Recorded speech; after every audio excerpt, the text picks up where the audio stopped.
plus en plus tôt Pôle emploi. Nous avons tellement de contrôles à faire qu'il est préférable pour nous de prendre de l'avance.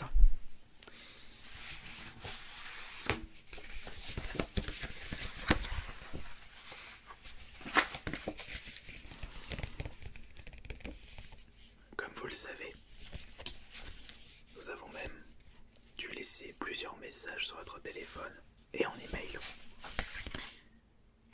Oui, c'est pour cela que nous avons envoyé des messages sur votre téléphone, puisque nous savons qu'à force de contrôler les personnes, vous êtes souvent à nous dire que nos emails passent automatiquement dans le courrier indésirable, bizarrement. Et encore plus lorsqu'il s'agit de rendez-vous de contrôle. Alors,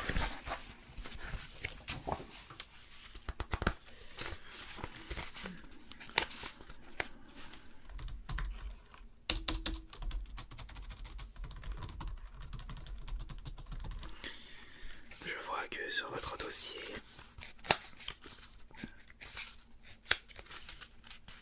c'est quelle page ?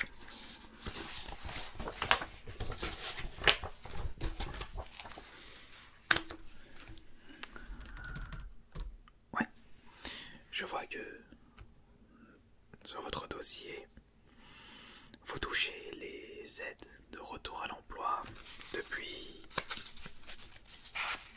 mars de l'année dernière. Et vous avez le droit à ces aides pendant 2 ans. Oui. Mais vous savez, ces aides sont faites avant tout pour ne pas mettre les demandeurs d'emploi dans une mauvaise situation. Cela ne vous empêche pas de rechercher du travail. Et je vois que mai de cette année, vous avez déjà eu un contrôle pour nos recherches de travail. Vous n'avez pas pu nous fournir assez d'informations sur vos recherches de travail. Oui, vous savez, monsieur Raymond, les paroles s'envolent, les écrits restent. C'est pour cela que je vous ai demandé de m'apporter vos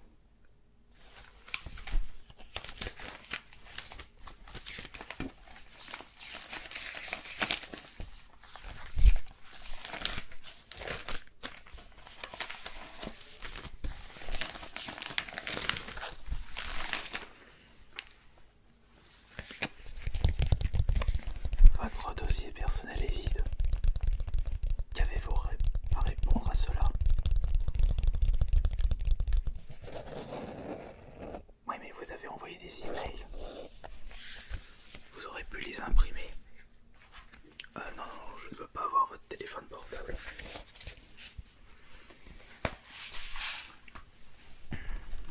Malheureusement, cela ne va vraiment pas être bon pour votre dossier. Je me vois dans l'obligation de le préciser. N'a pas pu fournir de preuves concernant une recherche d'emploi. Mais est-ce que vous avez envoyé beaucoup d'emails? Beaucoup, c'est-à-dire? Ah non. 5 emails en l'espace de 5 mois, ça ne suffit pas du tout, ça fait un email par mois. Redites-moi, qu'est-ce que vous recherchez? Attendez, avant. Avez-vous reçu des réponses? Non, 0. Bon, voilà, ça c'est fait. 0 réponse suite à des envois d'emails. Je je vais quand même essayer de comprendre pourquoi vous n'avez pas reçu de réponse. Votre CV, est-ce qu'il était à jour? Vous ne savez pas, mais pourtant vous l'avez mis dans...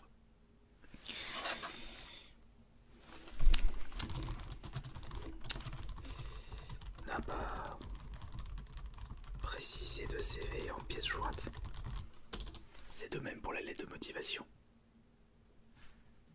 Vous ne savez pas ce que c'est une lettre de motivation.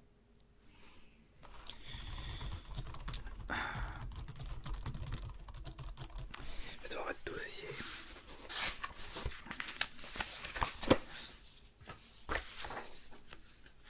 Vous travaillez où alors?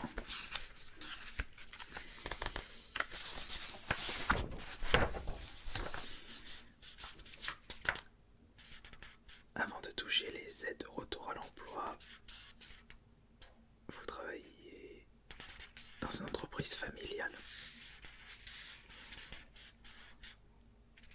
spécialisée dans les vidanges. Non, pardon, pas les vidanges. Non, si, les vidanges. Mais pourquoi ils ont marqué ça, mon collègue? Vous travaillez dans un garage, oui. Parce que j'ai compris.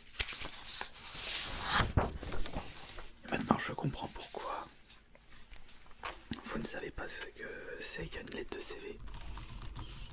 Vous avez été embauché par votre famille, comme ça, à la sortie de vos études. Oui, je l'avais deviné.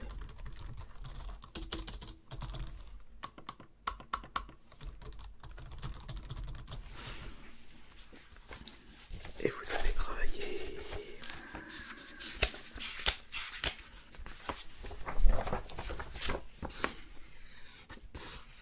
2 ans.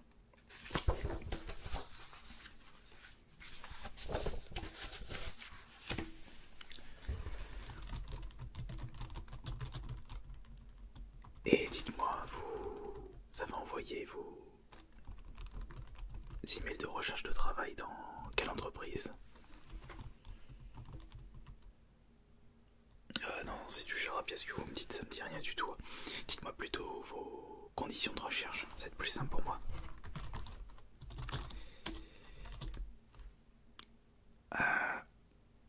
À 5 minutes de chez vous parce que vous n'avez pas le permis, d'accord.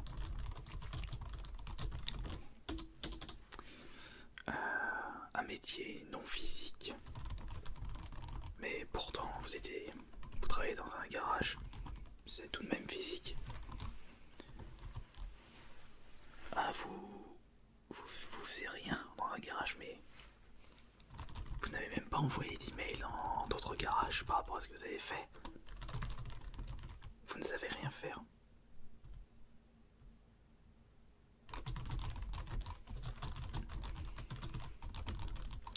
Bon, je ne suis pas là pour juger votre ancienne expérience de travail. Mais je ne vous cache pas que ça va être compliqué pour la suite.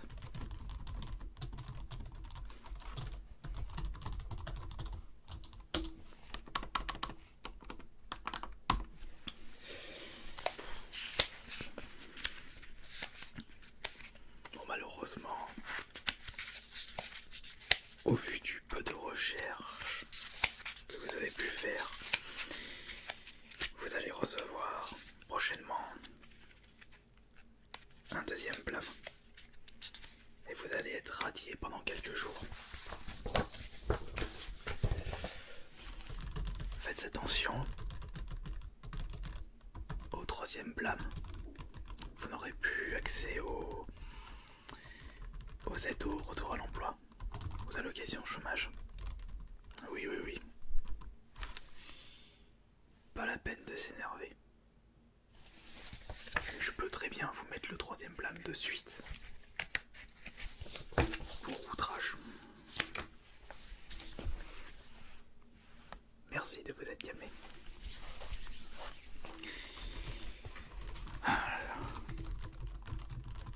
Oui, non, pas la peine de vous excuser davantage.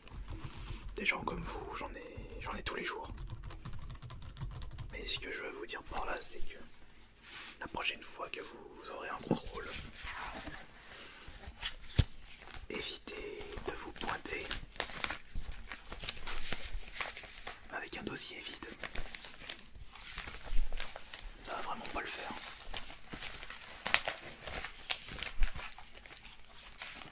Et essayez de démarcher des entreprises où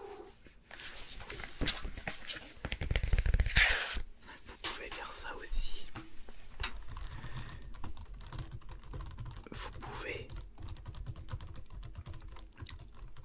prendre une formation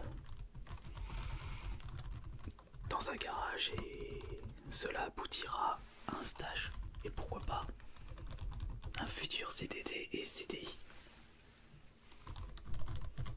Ah, vous ne désirez plus travailler dedans parce que ça s'est mal passé. Ouais. Bon, je ne suis pas là pour m'occuper de vos soucis personnels, vos soucis familiales. Non, soucis familiaux, pardon, excusez-moi.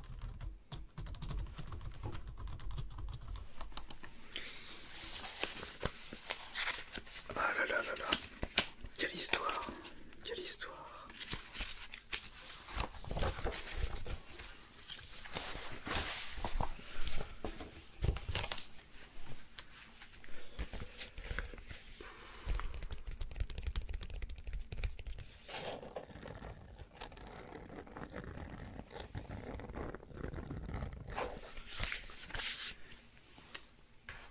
Je vous redonne ceci.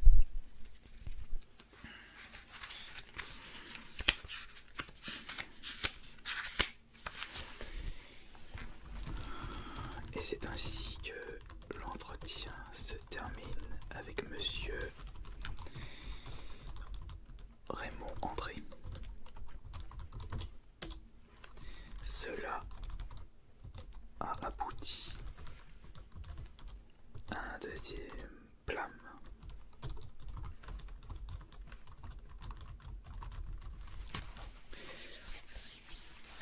Je vous précise qu'au troisième, vous n'aurez plus accès aux allocations au chômage.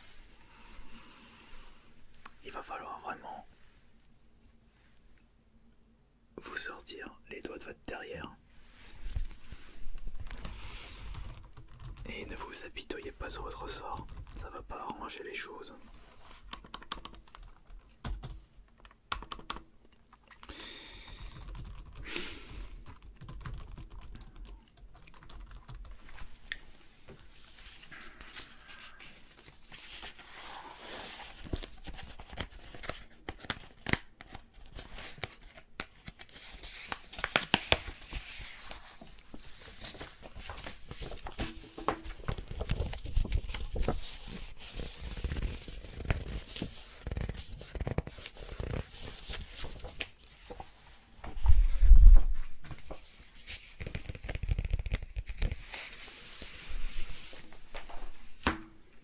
Non, ça vous ne récupérez pas.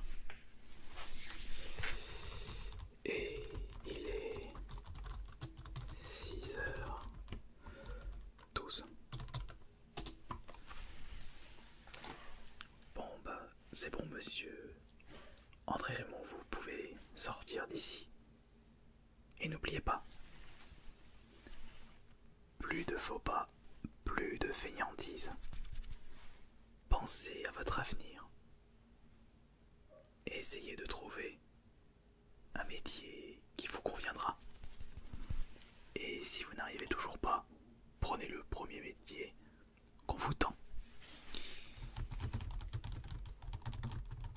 Ce serait dommage que vous vous retrouviez dans la rue à cause de votre fainéantise.